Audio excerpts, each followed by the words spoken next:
Welcome back to the Metaphoric Music Review. We're missing one today. I'll give the listeners just a second to guess who is not here. Oh, you blew it. Oh, I blew it. I'm Gabe. I'm Dan. Yeah, and Darren's gone. Darren's missing. He's on vacation.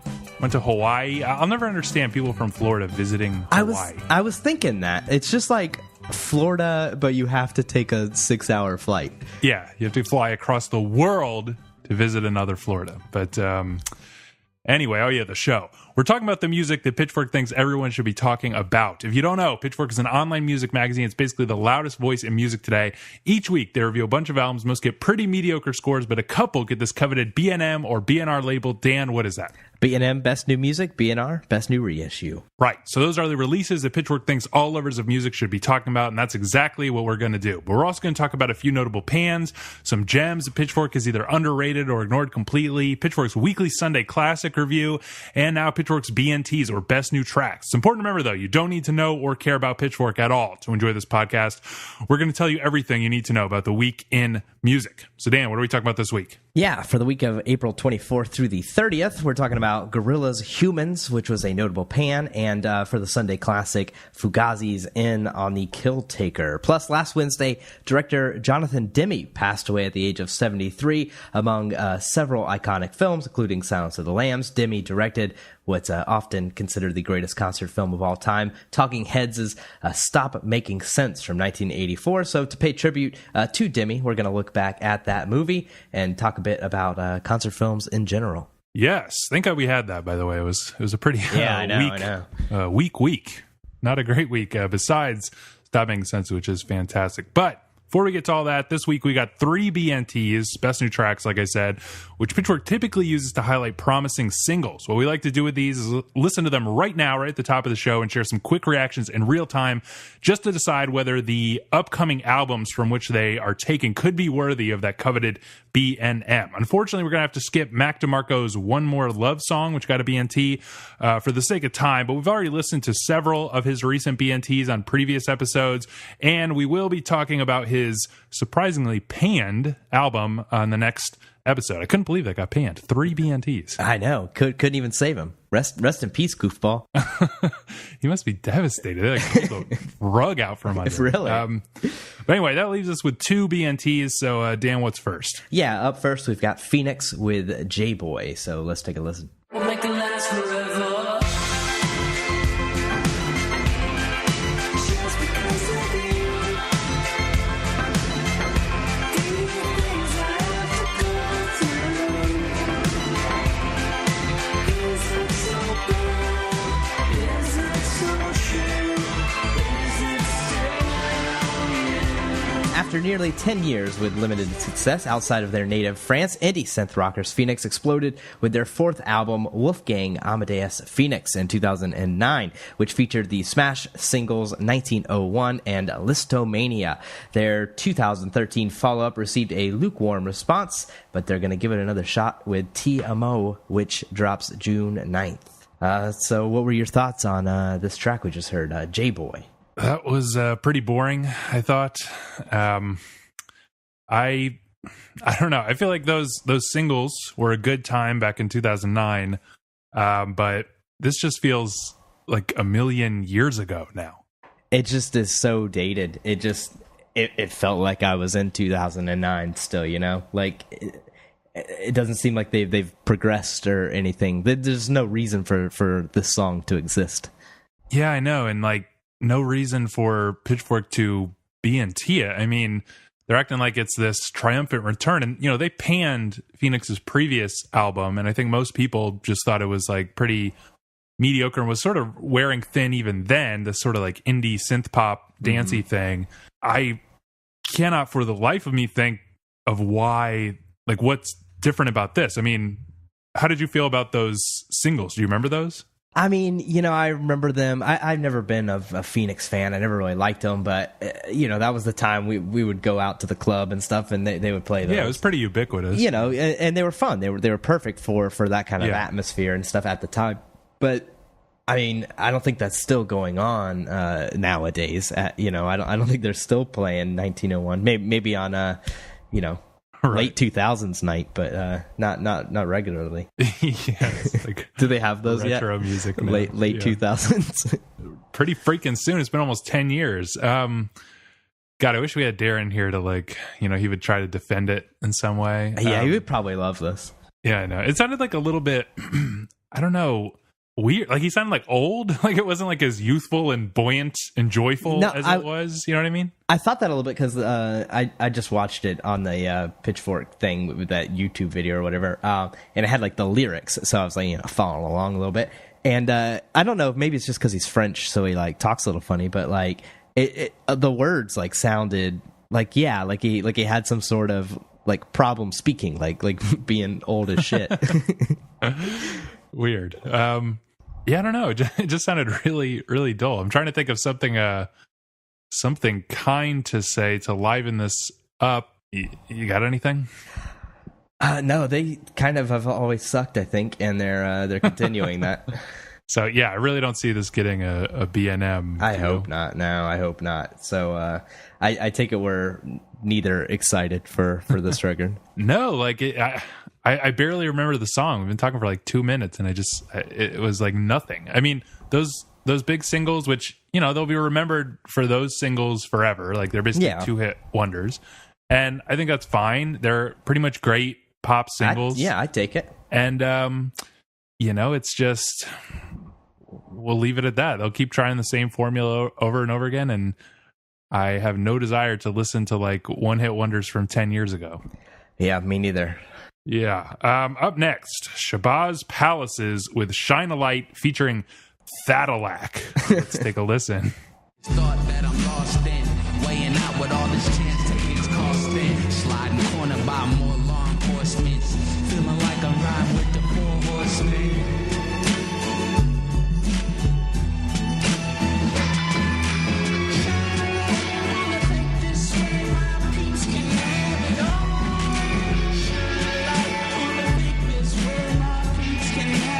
Alternative hip-hop duo Shabazz Palaces earned widespread acclaim for their debut album Black Up from 2011 and entered concept album territory with their well-received 2014 follow-up Leze Majesty, if that's how you pronounce that. For their next album called Quasar's Born on a Gangster Star, which drops July 14th, they're getting even more conceptual. It's apparently a sci-fi story about a, quote, sentient being from somewhere else stranded on our planet surrounded by the ethers of the Megosphere here on Drake World, which is kind of great. I think this is the intro track to that album, which might explain some of the weirdness, but what were your thoughts about it?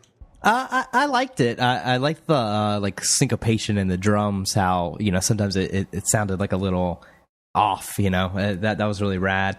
The like vocoder and everything that was pretty cool. I thought it was a good track. The sci-fi story shit kind of worries me. That sounds a little lame. Yeah, it worries me a lot. I really liked Black Up actually. I don't know, I just thought it was like really cool. It was really sort of like dark and weird, and this had those same vibes, but the production is also a little worrying to me. Like there were some cool things, but it just felt like everything was being filtered through so much. Like it was almost like I don't know, the producers have gone, just went a little bit overboard. You know what I mean? Well, we've talked about this like a ton of other times, but it's like when people see a little success and they're not limited by money as much anymore, they get like too much equipment and too much to work with. So maybe it's another victim of that. Although I don't know how much money Shabazz Palaces are really making. Well, they're on Sub Pop, so maybe they are. Yeah, it might not even be, a money thing. It just sounds like it was like so crazy, and it was just like so much sound, and it had sort of like, if you took away all those like kind of quirky effects, it would sort of be like a smooth, like Jay Dilla kind of beat, like with that sort of soul sample, you know what I mean? Yeah. So I don't know. It's like, okay, let's take Jay Dilla-esque beats, and the beat was like really nice, I thought, and like the whole vocoder thing and everything, but let's take that kind of formula and then add a bunch of weird loopy sound effects to turn it sci-fi. I mean, it's like I enjoyed it, but that worries me. Yeah, I mean, it's hard to speak on the concept with just hearing one song, but I hope they don't try to shoehorn this sci-fi thing in, like adding effects and, just trying to make it over the top. Yeah, constantly. And I don't like the ethers of the Megosphere here on Drake World. That gets a little like backpacker, to me, that always worries me when people I only like real hip hop. So yeah, it's bordering on that territory for me. Yeah, I was sort of expecting like something a little bit more negative, but I mean, it's hard to say based on just this pretty short intro track, but it didn't sound totally like it was going to go in a direction of like bashing Migos and Drake or anything. Like it was just going to be this kind of weird, almost cartoony thing. But yeah, I don't know. There are a lot of concerning elements, but I, at the end of the day, kind of enjoyed it and found it intriguing enough to where even though that concept sounds dreadful, I'm still interested in checking the record out. Yeah, me too. I'm just hoping it's one of those concepts that it's like you listen to it, and if you didn't read that, you'd never even notice. I'm hoping it's one of those, as it usually is. Yeah, you just wonder, like, why are there weird sound effects on every single instrument? Yeah, exactly. But all right, you ready to move on to Stop Making Sense? Yeah. Take you away. We're being taken for a ride. Okay. I've got a girlfriend that's better than that. She has the smoke in her eyes. She's moving up, going right through my heart. She's gonna give me surprise. As I mentioned earlier, Jonathan Demme passed away last week, and while he's probably best known for directing The Silence of the Lambs in 1991, he's beloved by music fans everywhere for directing Stop Making Sense in 1984, a concert film that documents Talking Heads on their 1983 Speaking in Tongues tour. Maybe only challenged by Martin Scorsese's The Last Waltz from 1978, Stop Making Sense is generally regarded as the greatest concert film ever made, and to pay tribute to the great Jonathan Demme, we want to talk a bit about it. First, some background. The band raised the $1.2 million budget themselves and were filmed performing over 3 nights at the Pantages Theater in Los Angeles. The show begins with lead singer David Byrne performing by himself, but eventually the 4-piece band is joined by several musicians from varying funk bands, including backup singers and a keyboardist from Parliament Funkadelic, and a percussionist and a guitarist from the Brothers Johnson. The set features most of the songs from their Speaking in Tongues album, but also essentially spans their entire discography up into that point. Notably, it was the first film made with entirely digital audio techniques, and indeed the sound is mixed and mastered to absolute perfection. The visuals of the show are perhaps even more renowned than the recorded performances themselves. Byrne wears a business suit that gets bigger and bigger as the film progresses until it reaches an absurdly large size at the end. But all of Byrne's strange activities and movements, including that famous dance with a lamp, became instantly iconic as the film and its accompanying soundtrack earned universal acclaim. So I assume you have some previous familiarity with Talking Heads. How about this film? Was this the first time you've seen it, or? No, but I hadn't watched the films, since I was like, 17 or something. It'd been a really long time, but it was kind of interesting how so many of the visuals just stuck in my brain ever since. And it was actually really fun to be it was wild. I sort of remembered stuff really well, and then sometimes it would be a little different than I remembered it, and other times it would be just like I remembered it. But I just feel like it's testament to the movie. So many scenes from this, actual moments and movements and stuff, were just ingrained in my mind after one viewing 10 years ago. Yeah, and I mean that doesn't generally happen with concert films. It's kind of rare that a concert film is worth watching for somebody who's not a giant fan of a band. And even then, Right. Sometimes they're still kind of boring. I love Talking Heads. I've seen this movie a ton of times. I watch it probably once a year, if Wow. not more than that. So it's good to see that. So, it sticks in your mind even if you haven't seen it in such a long time. But go ahead and describe the movie and a bit about the sound of the band. Yeah. So, I mean, I guess people will know the Talking Heads a little bit, but I think it's important to note that they sort of go from like this weird, jagged, like fractured art rock kind of sound with like this new wavy element, eventually turning into like almost a full out like Afrobeat band. Like you get, around the time of Remain in Light, they have a lot of additional musicians. Their early albums they're just like a 4-piece, but by the time you get to their more complex, like polyrhythmic sort of African influenced stuff, they have a lot of supplemental musicians, and they're like a full out funk Afrobeat band, but like with this weird art rock twist. And so I think this film sort of comes right at the time, and like that Speaking in Tongues album is right there where they are basically a full-blown funk band. Like, would you disagree with that? No, not at all. I mean, it is such a weird progression, from the first album, 77 to Speaking in Tongue. It's only 2 albums apart. I mean, Remain in Light. It's only 2 albums apart, but they've essentially become this like completely other band. From that art rock, the fringes of the CBGB's punk scene. Right. Obviously not punk, but somewhere in those abouts, to being like a Fela Kuti sounding outfit is pretty impressive. But yeah, by Speaking in Tongues, I think they're this is the first one after those 2 without Eno, but they're still pretty entrenched in that Afrobeat funk kind of sound. Yeah. So I mean, I don't know if you had only listened to 77 for some weird reason, I don't even know if you would recognize this band. But so to describe the sound is obviously difficult. I'm assuming a little bit about the Talking Heads. Maybe you're not as familiar with how like full blown funk they get, but that's sort of where we're at. And we do get like sort of a mixture of a lot of their discography, but it's almost like even those earlier songs are funkified a little bit. But maybe you can talk about sort of, there's basically like a plot to this film. I think that's part of the reason why it's so incredible. But, the whole like one by one thing. Can you talk a little bit about that? Yeah, that is like the coolest thing.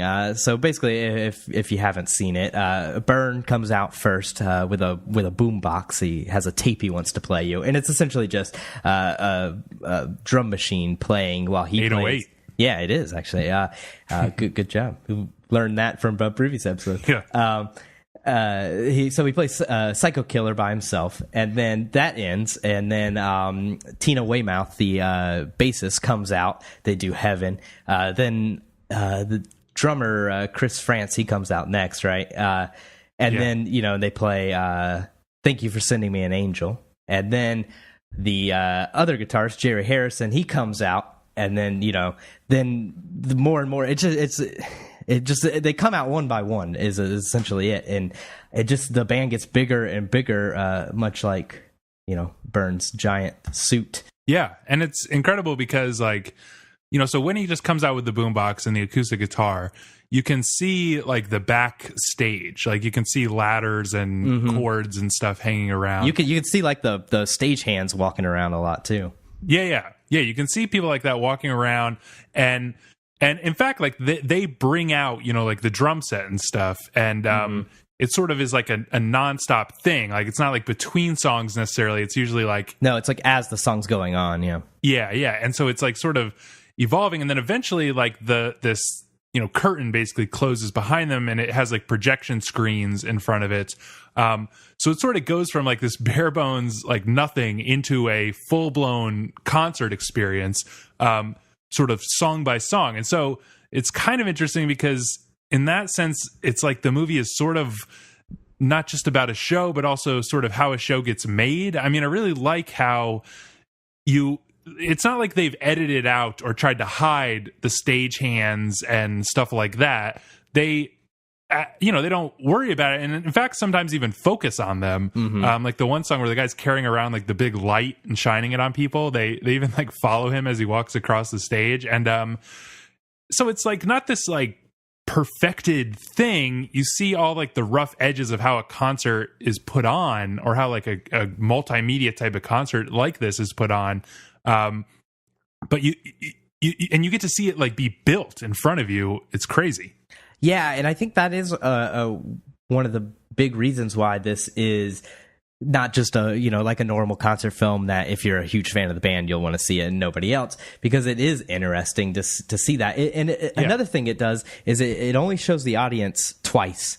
Like at the beginning, it shows the audience, and at the end. And I was reading like some interviews and stuff the other day, and they said they did that because they wanted it to be like the viewer had the best seat in the house, and the viewer, you know, in the audience, you don't look at the crowd ever, right? You know, so I thought that was cool, and I think that's another reason why they don't try to hide those little things. They also, you know, they do like those lingering shots on the band members. Like they do like a lot of like close-ups on people's faces, and they like stick on one person for like a decent amount of time, which is not something a lot of them do.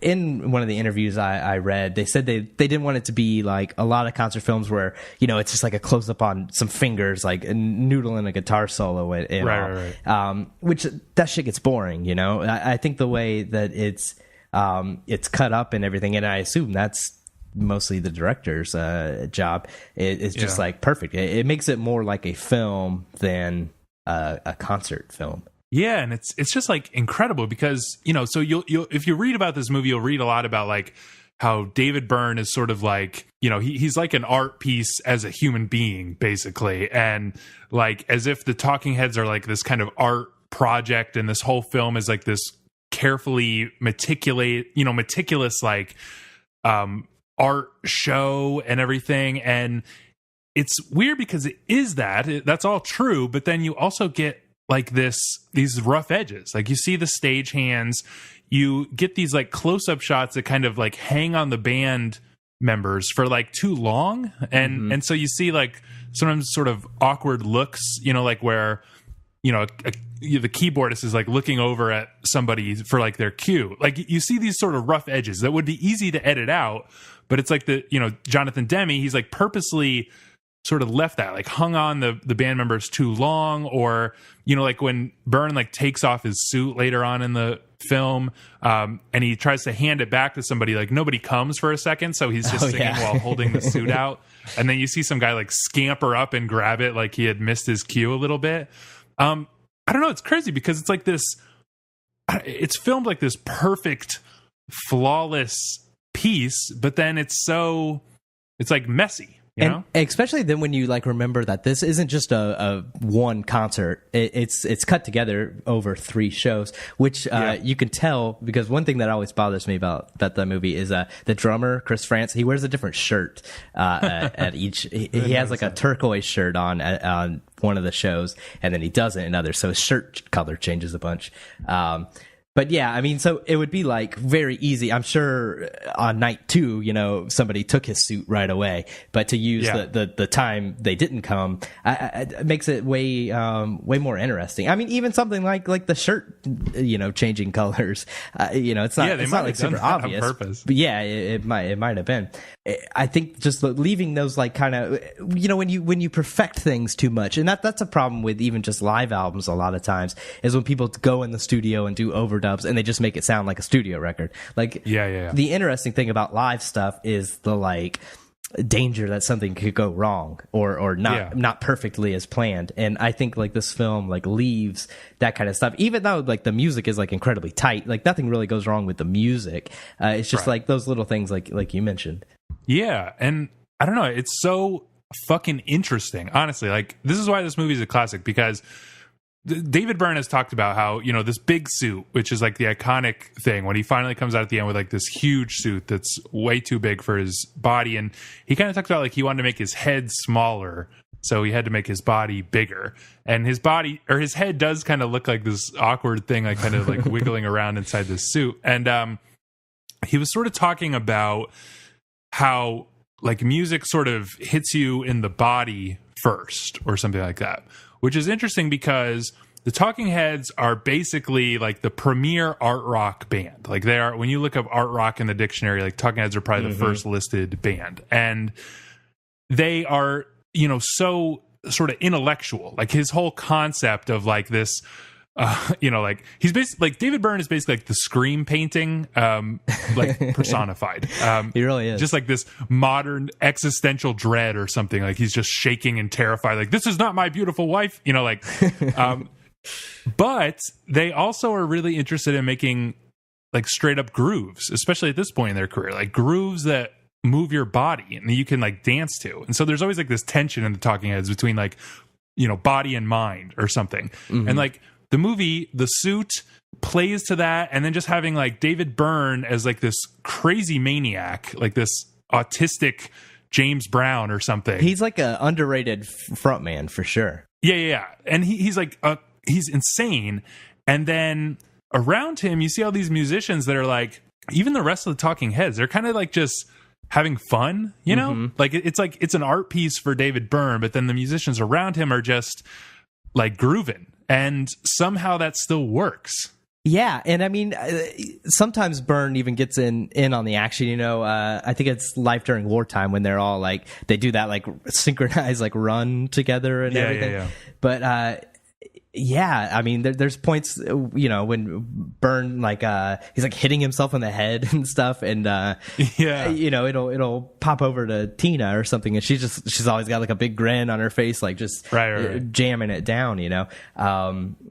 It's like super interesting. Yeah, and at one point he even like that guy that's walking around with the light, he's like you know, shining it on different band members and sort of shaking it around. I can't remember which song it is, but like Byrne just puts the mic in front of him like to sing the part, and he just kind of screams it, and you can almost see Byrne crack a smile, but he's like such a, you know, art house person that he's like not gonna smile.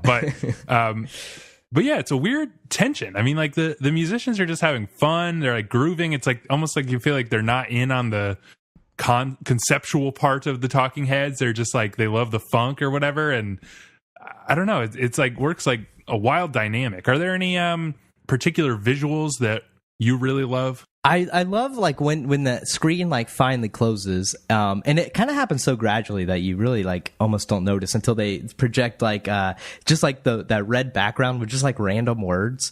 It says like onion. Onion. It says Star Wars at one point. I think it says like washing machine. Which reminds me of the like Kanye. I always got to shoehorn Kanye in. His like SNL performance for Black Skinhead did like almost the same thing, but. Yeah, I love that visual. It's just like it's like so weird, but it like looks so cool, and it like just weirdly kind of fits in with everything. And then of course, I mean, you can't not love the dance with that lamp.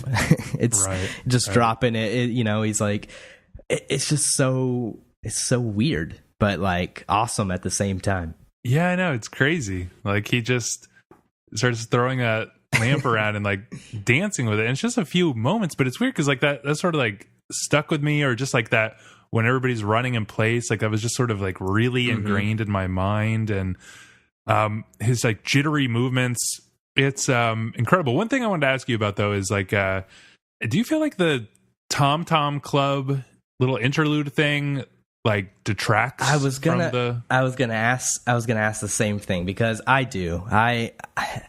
I don't like Tom Tom Club. I've given them a shot. They're just not very good. You don't even like that song? No, I mean, you know, it's probably the best of what I've heard from them, but I get that like during the concert, it gave Byrne a chance to go change into the suit. Right. But in a movie, you don't super need that, you know what I mean? Because it's cut, and we know from there's bonus things on the DVD and stuff with other songs. So songs got cut out. But I guess that song was kind of a hit at the time, and so they put it in for that kind of reason. But I kind of wish it wasn't there, honestly. What do you think? Yeah, I'm a little torn because I understand why it's there. It is I think it's a really cool song. But yeah, I think like that tension, that like essential tension of, you know, Byrne, the art rock lunatic, and the band, like these just, you know, having fun funk musicians. It's sort of like that sort of having fun side takes over momentarily when Byrne leaves, and it's like just that. And then it almost sort of deflates it. Like you realize, oh, this is just a rock show. Yeah, but then I guess, and maybe that's I didn't really think about this till now, but maybe that's kind of a good thing. You know, it deflates and you're like, oh, this is just about having fun. And then the lights go down, and then you see like this weird shadow of a giant suit man. and then you're like, oh wait, no, Burns crazy, and here we go again. So maybe it's like a false sense of security or something. So I guess it maybe works in that concept, but as a song and everything, I just kind of could do without it. Yeah. Maybe I don't know. I've heard people complain about it. It's like it doesn't really detract. It's still like sort It's of like a if you 10 out of have 10 to, movie. yeah. It's like if you have to pick something negative about it, that's what you'll pick. Yeah. So I mean, I guess real quick, like, why do you think this succeeds where other concert films just don't? I mean, I think it's a lot of the stuff we mentioned. Just having interesting visuals are one thing. You know, you gotta do something. When you're in a concert, it doesn't matter as much if the band has like some crazy stuff going on, because it's fun. You're there, it's fun. You have the music where you can feel it in the body and everything. But sitting at home, it's hard to replicate that. Yeah. So I think just, the way it's cut like an actual movie and not like a concert movie, right, I think helps a lot. And we mentioned Last Waltz in the little intro, and I think the Last Waltz kind of does this a similar thing at least, and it feels like a movie more than a concert. Right. So I think that's just what really does it. Yeah, and I mean it's kind of interesting now that you mention it, because like when you say the visuals, I mean the visuals are incredible, but they're not like needlessly glitzy, you know what I mean? It's not like explosions and fucking U2 concert or something. It's right. It's like subtle but still like great. Yeah, like absolutely great. Like as great as any sort of art piece you've seen, some of the stuff that's in here, but it's not over the top. And like I hadn't thought about it before, but like the during the Tom Tom Club part, we get like all of a sudden strobe lights, which is kind of like a corny light show trick. Which is the only time that they do anything corny. So I don't know if like maybe David Byrne was like intentionally trying to sabotage the Tom Tom Club. He's jealous of their hit single or something. But that's the only time it gets a little corny. But otherwise, it's like, yeah, it's visuals like in the best way. It's the way that it's a narrative, and it's like while just filming a band performing, it's like sort of forcing you to think about like how concerts are made, how shows are put on, like the artifice of concerts, this whole body mind dilemma. Like it's heavy while just showing you a concert of coincidentally one of the greatest bands that's ever existed. So I don't know, it's I guess rest in peace, Jonathan Demme. Thank you for setting the bar that in my opinion nobody has matched yet. I completely agree with you. We ready to move on to the proper reviews? Yeah, let's do it.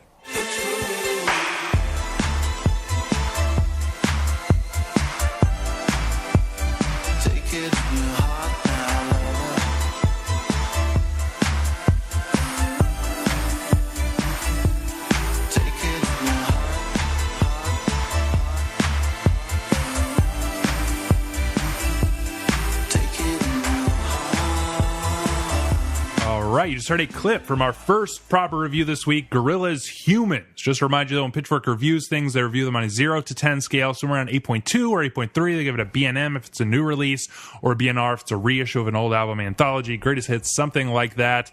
So like I said, first up, Gorillaz Humans on Friday got a 6.9 pan. Whew. A review by Jason Green. Little background. Gorillaz are, of course, I'm sure everybody knows this, a virtual collaborative band led by former Blur frontman Damon Albarn and comic book artist Jamie Hewlett. Every album features a rotating cast of guest musicians, and the project is known for its eclectic mix of genres and styles. But on the conceptual level, all of the music comes from 4 fictional animated characters: lead singer 2D, bassist Murdoch, guitarist, keyboardist Noodle, and drummer Russell. Blur was one of the UK's biggest bands throughout the 90s, but they had never really broken out in the US. As the band began to dissolve in the early 2000s, however, Albarn's first single as the Gorillaz, Clint Eastwood, I'm sure you know it, was becoming an international smash hit. The accompanying debut album sold boatloads, and the project's 2005 follow-up, Demon Days, sold just as well. Both albums were widely acclaimed for making an enormous cast of musical characters feel like a cohesive unit. Some of the contributors were more well-known than others, but everybody seemed willing to subsume their personal identities behind the striking visuals and whole multimedia experience of the projects. basically iconic music videos. Their innovative web presence, very innovative, especially at that first album. And they're like projection-based live shows, which were kind of cool at the time as well. This changed a bit with 2010's Plastic Beach, which featured more obviously well-known artists like Snoop Dogg, Bobby Womack, Mos Def, and Lou Reed. A little bit like hard to forget that they're real people. The visuals became less central to that album's promotion, and it earned mixed reviews because some of that cohesiveness they used to have was lost. Ironically, Pitchfork, who was basically the only publication to pan the Gorillaz' first two albums, loved Plastic Beach for some reason and gave it an 8.5 BNM, so only Gorillaz album they liked. With this new album, however, Pitchfork is back to hating the group, and their complaints echo just about everybody else. They say this record feels more like a chaotic playlist than a unified artistic project. So, Dan, what is your previous opinion of the Gorillaz? Cannot stand them. Do not like them. I've never liked them. That Clint Eastwood song is like okay. If it comes on the radio, whatever. I don't really ever want to hear it though. I can't stand them. I hate it. What about you? God, I really admire their early stuff. I mean I feel like that song Clint Eastwood. I mean that was like next level single. Like I just remember adoring that as a kid and just. I actually have like this really striking memory of like the first time I heard it. I was on like a school bus for a field trip in middle school or something, or maybe it was even elementary. It must have been a long time ago. But just hearing it and just being like, this is the greatest song I've ever heard. And I really, really enjoyed that album. I really enjoyed the next album. And what's interesting is that at the time they were sort of marketed as like an electronic project, which was sort of interesting. Now I had no idea about Blur or anything like that. I always thought it was weird that like Woohoo song, the singer sounded just like the singer of the Gorillaz. Yeah. but they were marketed as like an electronic project. I think we'll talk more about this, but what's interesting is that like by now electronic music is the norm. Like there is no rock music on the charts or on the radio anymore. You know what I mean? Yeah, what year did that first Gorillaz album come out? 2000. 2000. Yeah, so I mean, 2000 I think was still pretty heavily. It was strange for a more electronically based song to be hitting like the regular ass charts. I mean, because at that time, I don't barely any rap was really hitting the main charts. And that song was kind of more of a rap song than anything, really. But it crossed over into like all of this I mean, because stuff. And you just got to remember, like at that time, something like the All American Rejects was like the number one song in the country. Yeah, and it's fairly different from that. I don't know if it's better though. Fond memories of that All American Rejects album. Oh yeah. Yeah. So anyway, I really. It sort of was fascinating to me when I was young. It was weird, the kind of like electronic music they were making. I thought the visuals were so cool. Were you at least like into the visuals as a kid at that time? I guess in 2000 I would have been like 13. So I remember like that song coming out and I was like, that song's pretty rad. And I like remember Napstering the album or whatever was going on in 2000. And I remember being like, it's one of those records, the only one good song. And, I mean, 13-year-old Dan didn't always have the best taste. But so I did revisit it as more of an adult when I got in, especially when I got into rap. I was like, oh, maybe this will be good. And it still sucked. So I just never could get into them. Yeah, I still admire them, but I haven't, it's not like I listen to them all the time or anything like that. But it's just a cherished part of my youth. But let's try to describe the sound of this album. And I guess, I didn't want to like try to list the guests in the intro there because there's just so many. But, maybe we can talk about some of the big name guests here and just the sound of the whole thing. Yeah, I mean, the sound of it, you mentioned in your little intro, people think it sounds like a mishmashed playlist, and that's pretty much exactly what it sounds like. It sounds like some sort of compilation album that's like just kind of loosely tied together with these short little interludes that really don't tie much together at all. I mean, basically every song has has a guest person on it besides these interludes. There's only one song I'm looking at here that doesn't, Busted in Blue. And it's kind of gone back to the big names. Maybe they're not the hugest. They're not names like Lou Reed and stuff, but I mean, starting off, you got Vince Staples, De La Soul's on here, Danny Brown, who's got the kind of voice that doesn't get hidden with a I mean, he sounds like a cartoon character a little bit on his own, but doesn't get hidden. Dram, who's hot right now. I mean, Pusha T, everyone knows Pusha T sounds like Pusha T. There's a lot of that. It just really kind of sounds like some sort of. It almost even kind of reminds me of like Cruel Summer, like the Good Music compilation, where it was like it's loosely tied together by like everyone being from this record label, but it's a compilation album, and on that, the Damon Albarn was Kanye. He's on most of the songs, and he's kind of the anchor to it, but he's not really doing a ton of heavy lifting on it. And he's really not. I guess Albarn, he like wrote all the songs, and I guess he had a big hand in like the production, but I just don't know if that like shines through. It doesn't really sound like. I mean, I haven't listened to Gorillaz since probably 2010 when Plastic Beach came out, but it doesn't remind me of like the Gorillaz that I do remember.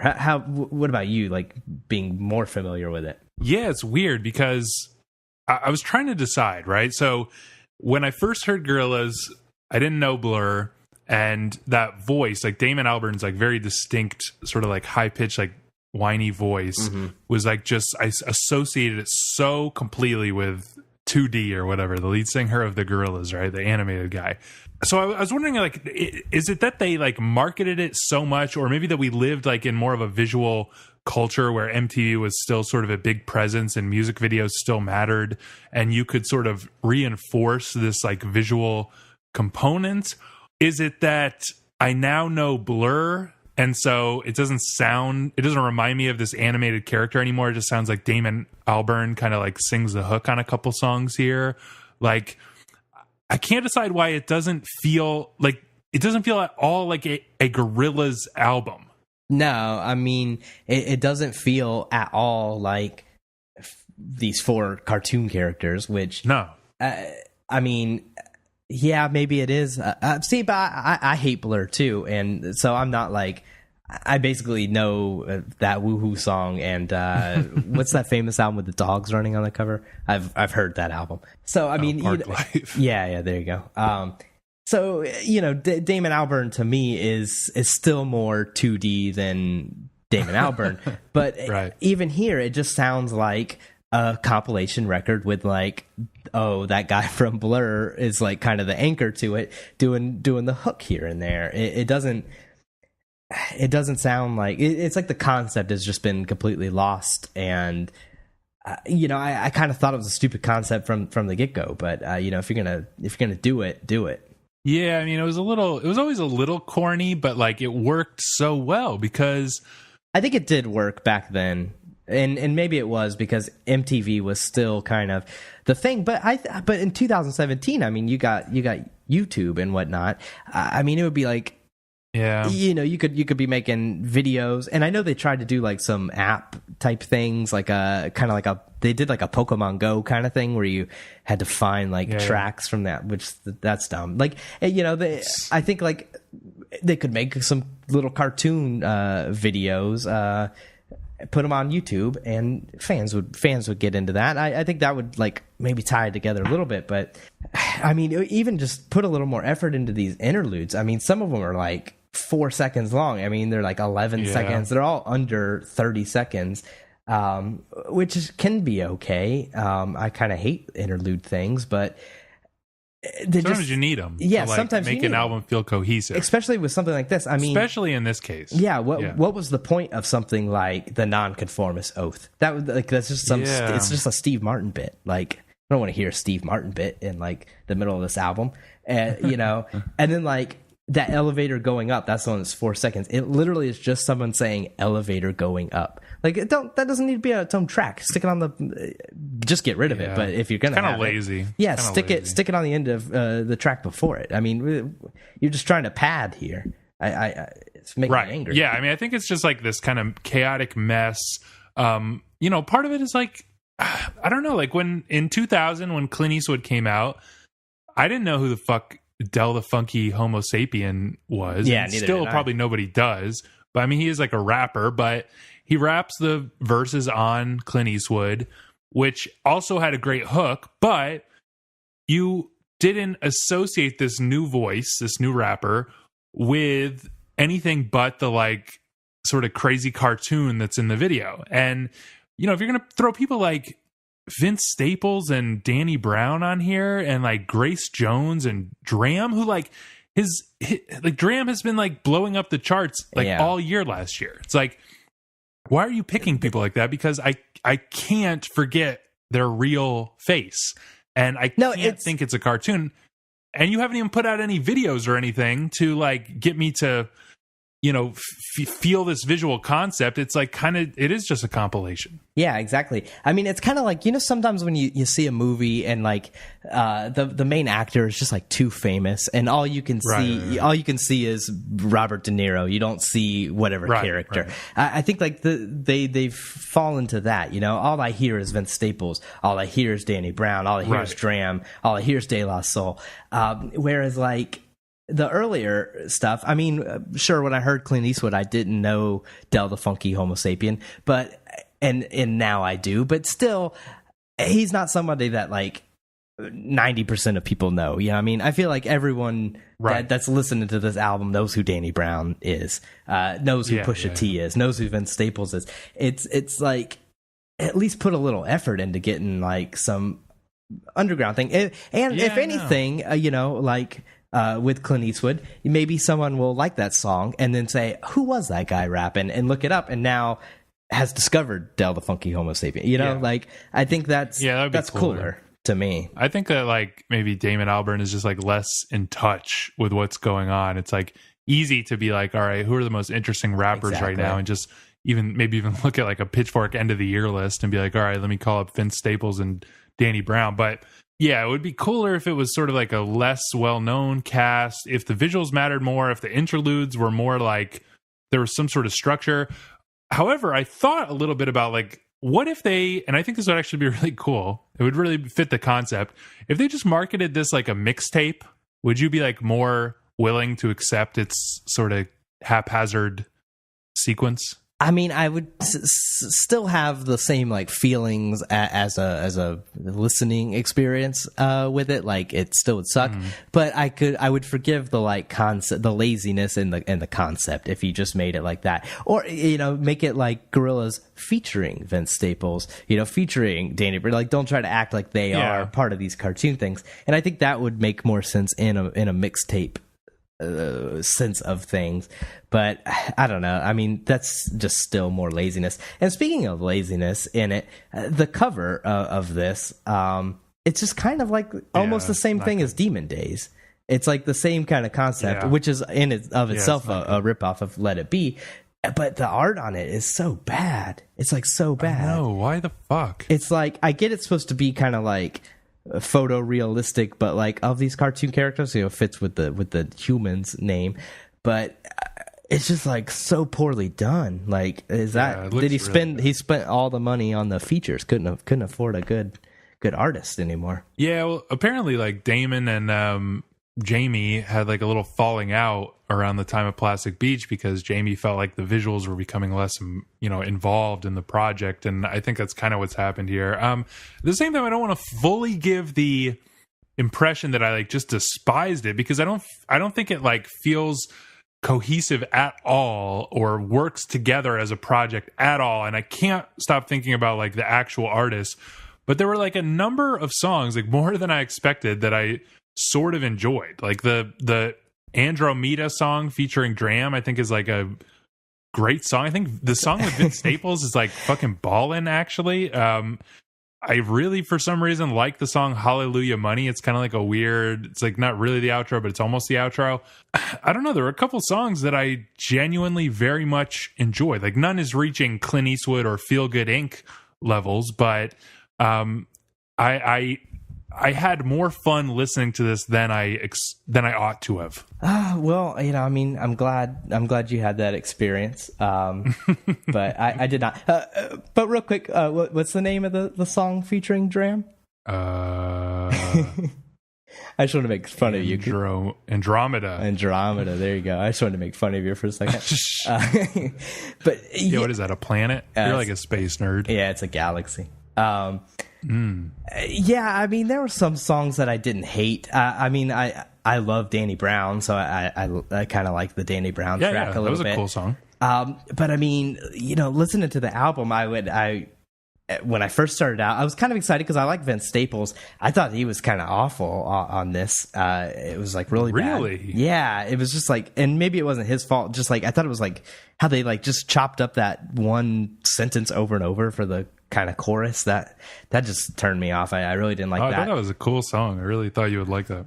No, I really didn't. And then so when I started listening, I really wasn't feeling it. I was kind of like, I mean, got a Danny Brown track coming up. That kept me in, and I liked that. And then it sucked again. And then I was kind of looking forward to Pusha T. Pusha didn't blow me away on that track, but he can be he can be a little hit and miss. I'll admit. And yeah, I mean, nothing sticks out to me as like a song I ever really want to listen to again. A lot of times on an album like this, the whole album as a whole isn't good, but maybe there's a song I'll stick on my playlist for parties or something. There's nothing on here that would make me want to do that.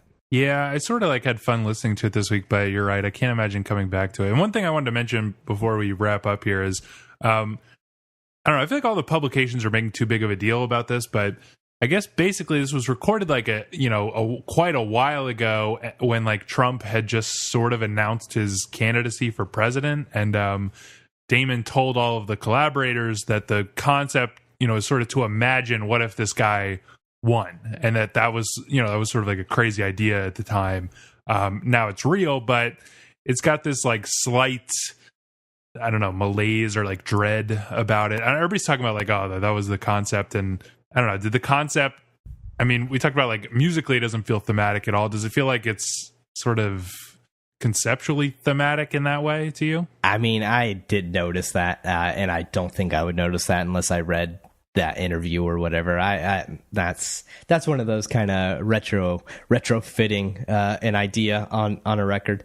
I didn't get that at all. Yeah, I don't think you really, really will. But as far as the score, I think a 6.9 is a little harsh. I mean, I feel like you'll have fun listening to it. You just won't really last that long. It's just some fun. So I would bump it up to like a 7.7, something like that. I mean, 6.9 is just petty, I feel like. I'm going to say, much like a Trump presidency, this album has made the world a worse place.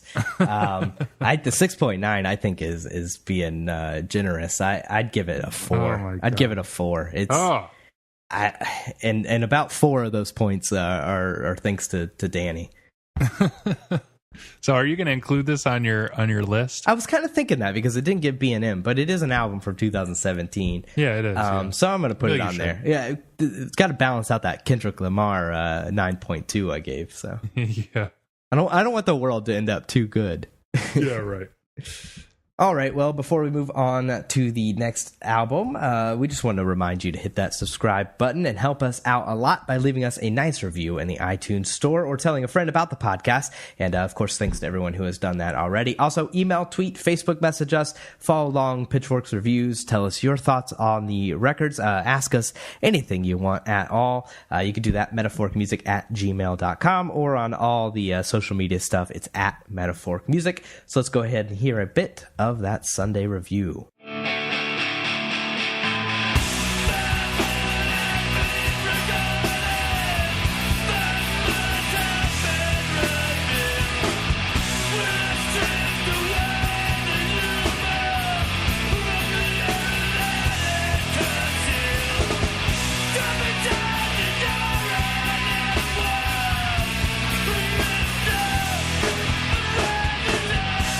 was Fugazi in on The Kill Taker. Sunday, they got an 8.6 in a review by Jason Diamond. Some background. This came out in 1993. 2 weeks ago, we talked about Black Flag's Damage from 1981, a landmark of the hardcore punk genre. Another equally influential hardcore band was, of course, Minor Threat. And a few years after their 1983 breakup, lead singer Ian MacKaye joined with a few more hardcore veterans to form Fugazi. Fugazi tried to combine the energy and DIY ethics of hardcore with the bass grooves of funk and reggae and the buzzsaw guitars of noise rock. Lyrically, they are sometimes pretty abstract, but often fiercely political. In fact, true to their hardcore roots, Fugazi did everything they could to destroy the music industry. They toured almost constantly and only charged $5 a ticket to keep shows affordable for fans. They refused to sell merchandise, and they played in unusual venues like garages and pizzerias even after they had become very popular. These rules were meant to make punk shows a positive communal experience. Fugazi even banned moshing so everyone could enjoy the shows even if they weren't as tough as your typical hardcore punk. Naturally, all of this earned them one of the most devoted cult followings in music history. When In on the Kill Taker, their third album, was released in 1993, their abrasive underground aesthetic had suddenly gone full mainstream. Massive alternative rock acts like R.E.M., Nirvana, and Pearl Jam were constantly singing Fugazi's praises, but the band stayed true to their ideals and turned down multi-million-dollar record deals as well as a headlining slot at Lollapalooza. Few would call this the legendary band's best record, but the early 90s alt-rock explosion still made this their biggest seller and earned them millions of new, loyal fans. So do you have any previous familiarity with Fugazi? I don't have a ton. I listened to... It's a compilation, right? That 13 songs? Mm-hmm. It's like a couple EPs or something. And it's got that song like Waiting Room, which is pretty iconic. I...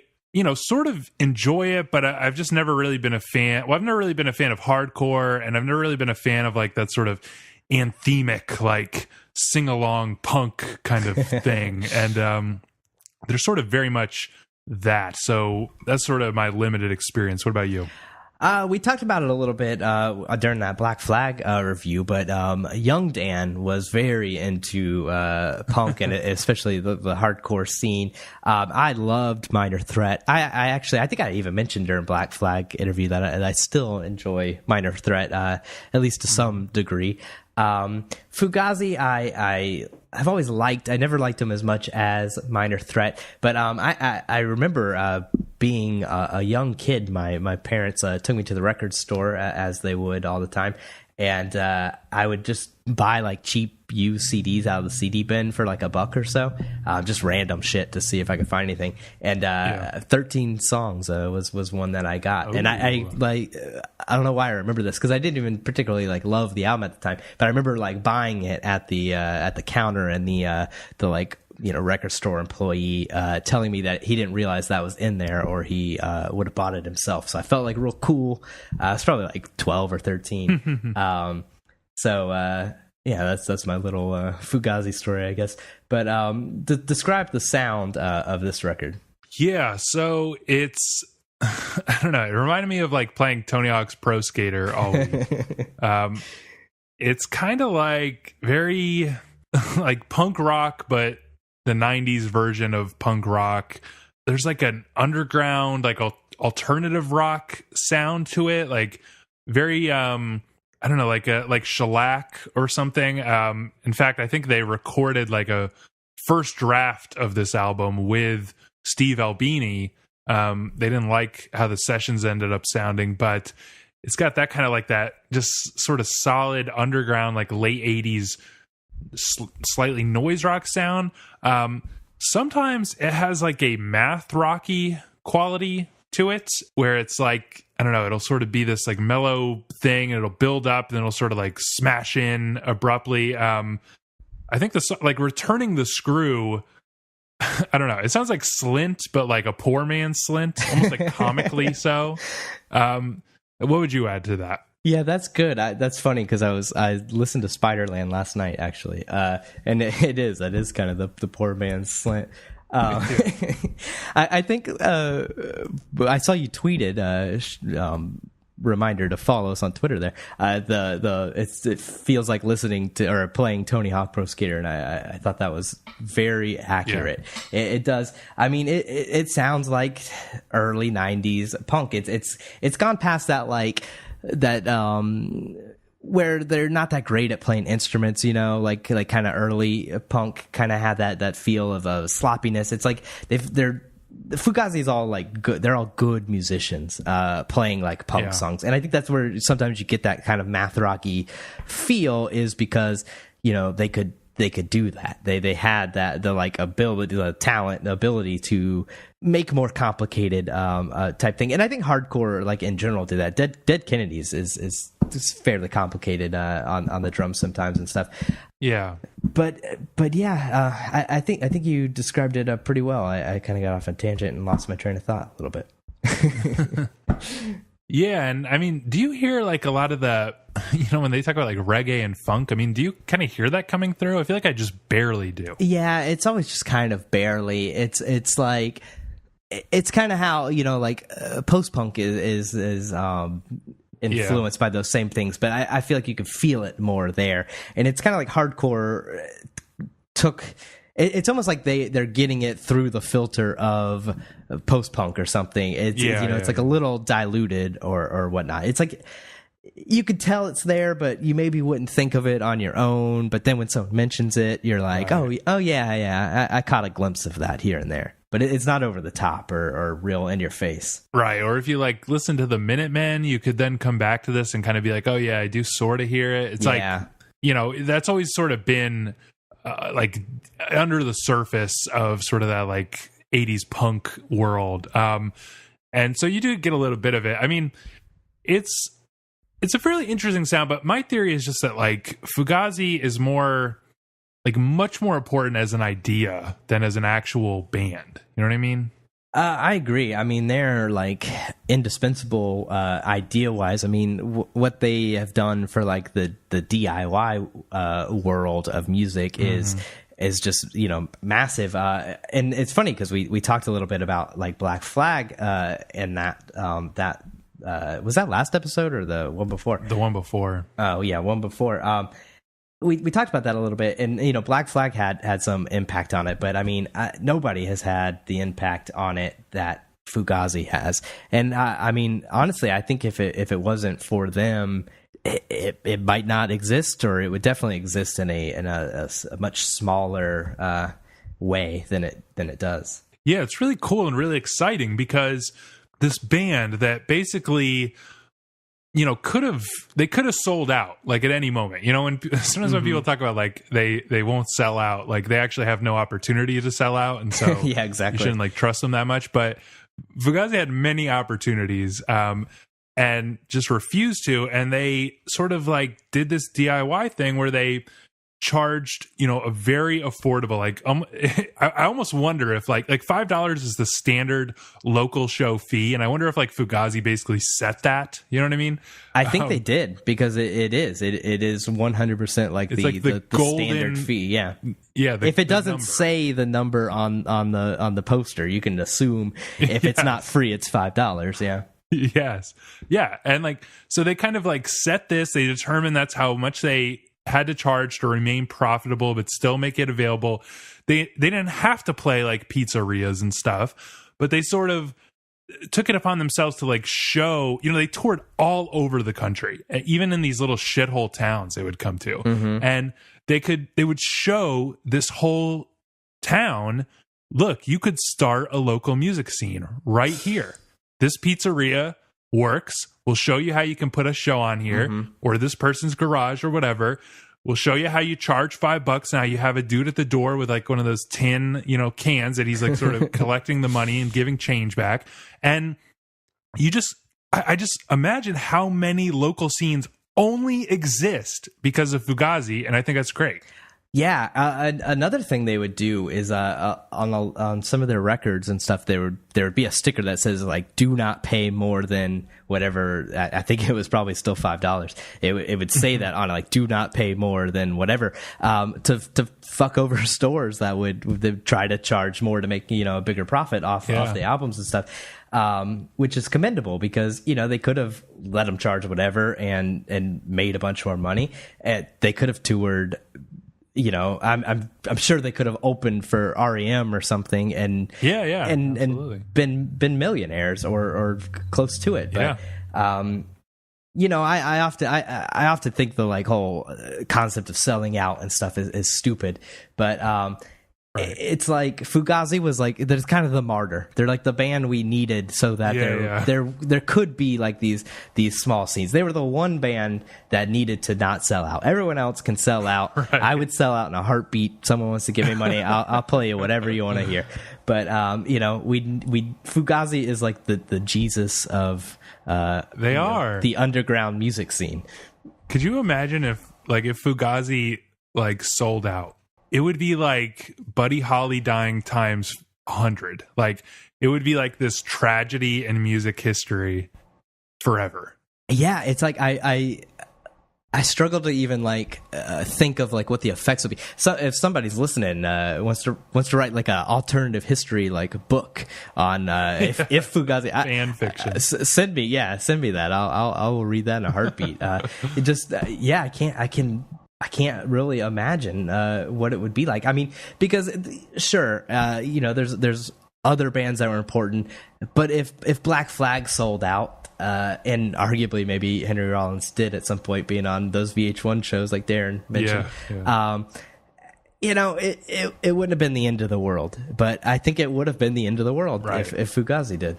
Yeah, I think absolutely. So I mean, I cannot overstate how like cool I think they are and how much good they did like in the music world, but I didn't find this album very enjoyable to listen to at all. I found it like it just maybe they helped invent a lot of these sounds. I mean, they started kind of before like Nirvana or those kind of people took off, but it sounds, and I'm sure it even sounded in 1993 by the time grunge had already exploded, it sounds like very derivative of just like bargain bin 90s rockers.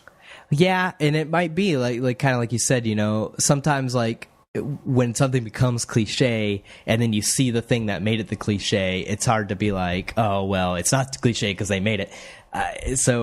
Especially in the lens of hearing it, nowadays. Like I said, I used to be into hardcore music a lot. I used to like Fugazi a lot more than I currently do, and yeah, I mean, I didn't like.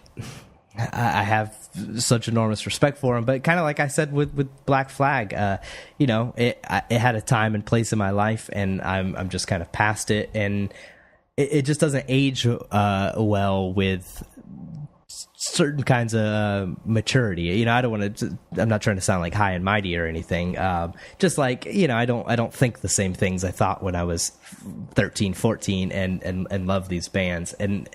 This kind of stuff just kind of doesn't age well with those changes in thought. Yeah, and like, it's not like the lyrical themes really bother me or like the music necessarily. No, I mean just the genre as a whole, yeah. Yeah, as a whole.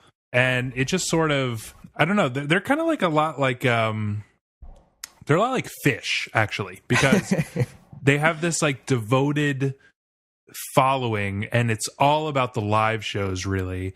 And in fact, they have, I didn't know this, but they have like, they basically recorded like every show they ever played. And they have like archives online. Yeah, they do. That, it's like, thousands of concerts.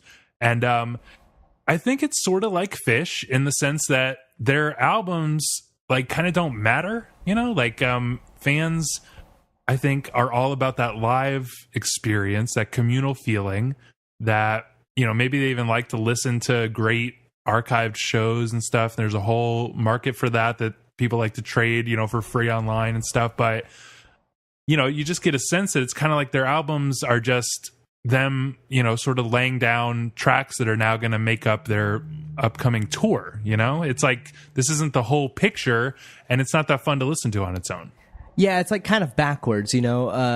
I think like normal bands release an album and then tour that album, and bands like this kind of do a tour and then they record those songs from the tour. Right, you know, I mean, I know like Fish, Grateful Dead, you know, play things like that, do it, and yeah, that kind of makes like the album not as interesting or as fun to listen to.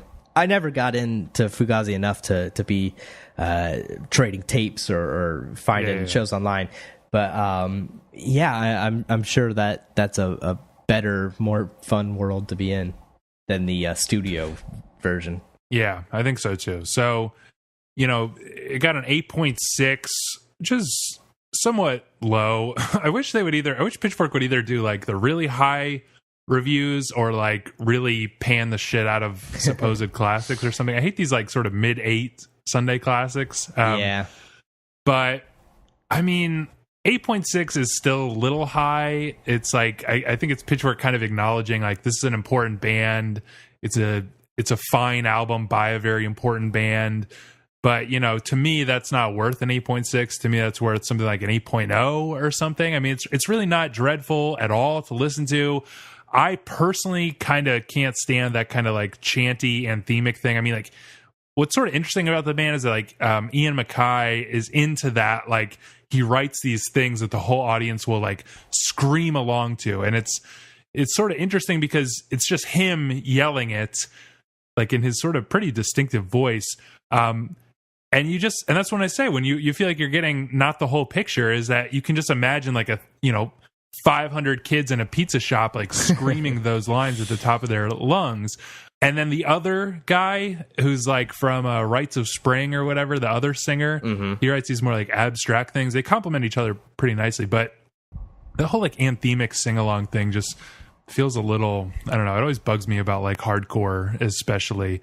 So an 8.0 for me is kind of like acknowledging the importance of it. Like my personal enjoyment would be something like a 5.5 or something, but I think it's an okay record by a really important band, so I'll give it an 8. Yeah, I mean, I had a hard time rating that Black Flag album because on one hand, you know, the band's important, the album is important. I don't think this album is as important as My War or anything.